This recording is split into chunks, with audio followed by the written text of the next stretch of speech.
And we'll look at that right there. Unbelievable sight in the land of fire and ice. A volcanic eruption in Iceland sent lava spewing 150 feet into the air. It forced hundreds of tourists to evacuate.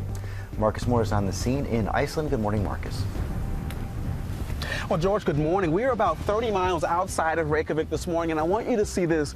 This is where lava crossed an entire roadway yesterday, and this morning you can feel the heat radiating from the hardened lava, and there's also a very distinct smell of gas. This as that volcano erupts just a short distance away from here. In fact, we have a live picture showing you really extraordinary scenes there. This eruption starting yesterday morning, just after residents were warned of increased earthquake activity. That lava shooting 150 feet into the air, coming from a split in the earth that stretches for more than a mile and a half. And this eruption, or this flare-up of activity here on the Reykjanes Peninsula really started back last November.